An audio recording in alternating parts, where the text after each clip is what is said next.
Hey guys, what's up? Christian here, back at you for a sneaker talk with a brand new sneaker unboxing video. If you're new to the channel, welcome. I uploaded 22 videos in the last, it was 25 videos in the last 15 days. So if you like sneaker videos and vlogs and that kind of stuff, make sure you subscribe if you're new. But let's get to the sneaker unboxing today. Today is going to be the most expensive sneaker purchase I've ever made in my entire life. And you guys know, actually, I'm not a hypebeast, so I don't really buy a lot of expensive sneakers. Like the most expensive sneaker before this that I've ever bought was my white Y3 Casas in the background, and those I paid $340 to $350. So this I paid more than that, and this one, many of you guys will be happy. A lot of you guys discredit me. You guys don't call me a sneakerhead because I don't have Yeezys, because I don't have heat.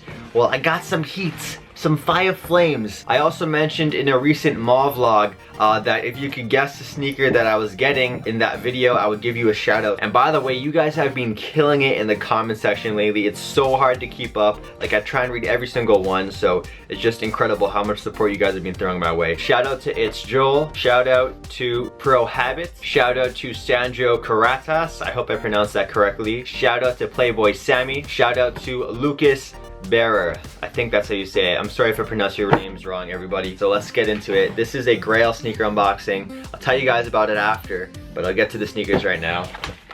I punched myself in the face. Band ones or bread ones. I really would call these bread ones. I don't call these band ones. But here we have it.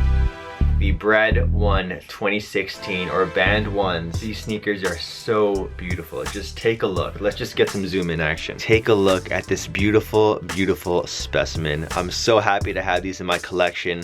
It's been a long, long wait to get these for a pretty fair price. So I'm just, man, these are beautiful. So the story behind this sneaker pickup is that when I first really got into the sneaker game and I started looking at like Air Jordans as sneakers I could potentially buy, this was during the year of 2013. And that year, the Air Jordan 1 Bread came out on that holiday. It was like December 26th, I think, or something around there. And that was the very first time I ever tried like lining up for a sneaker, camping out, and it was a complete fail. I woke up at like 5 a.m., which I thought was excruciatingly early just to buy a pair of sneakers. And so I managed to get to the House of Hoops downtown, the downtown Toronto location.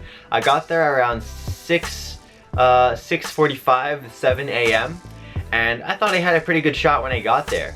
However, as it turned out, there was already like 40 to 50 people there, and there was not 40 to 50 pairs. There was only about like 22 or 25 pairs or something like that. And to make matters worse, people ended up lining up for the sneakers the day before at 8 p.m. And that was the earliest I've ever heard anyone line up for sneakers. So people were lining up at 8 p.m. in front of the Foot Locker at the downtown Toronto location, and the cops were called.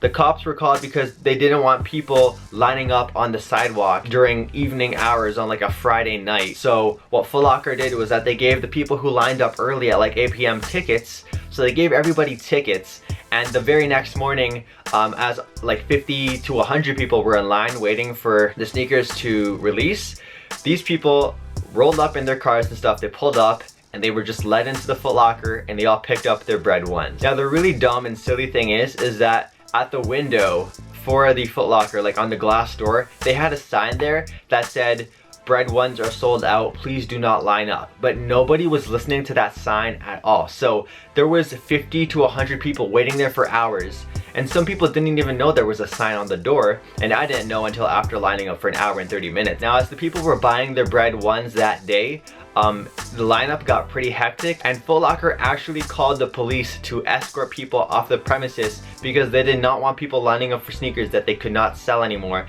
And people were pissed, people were angry, and they were threatening to arrest everybody in line. So it was just a very crazy day.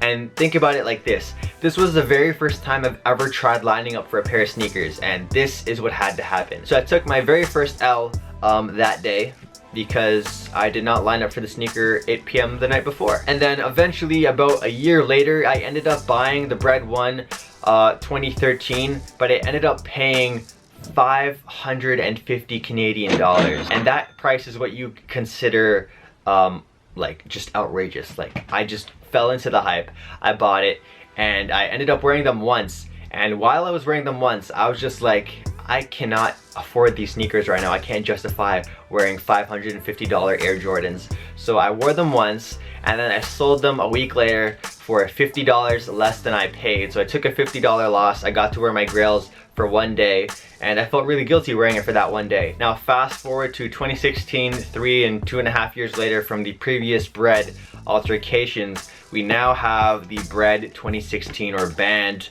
2016 Air Jordan 1. And these things are amazing. Last night I hit 60,000 subscribers, which is absolutely incredible. So thank you for the support, everybody. Thank you so much. I'm gonna be doing another giveaway for 60,000, so make sure you watch the upcoming videos I'll be dropping. Let me know what you guys think about the banned ones. Is it a cop? Is it a drop? Did you take the W? Did you take the L? I wanna hear what you guys think about my Grails. These are the most expensive sneakers I'll ever buy. I ended up paying 400 Canadian dollars, which is a lot of money to me. I had a hard time stomaching it, but with the way my YouTube has been going and with the way the merch sales are going, you guys are really supporting me, I was able to justify it. And $400 I think is a good price, considering a lot of these are going for $450 and above. So I'm happy. I know in America the market is totally different. Wearing these for the very first time today to celebrate 60,000 subscribers. Hope you enjoyed the video. If you did, make sure you hit that thumbs up button down below, and I will catch you guys in the next video. Peace out. Hi, Misty. Hey, how you doing? How you doing?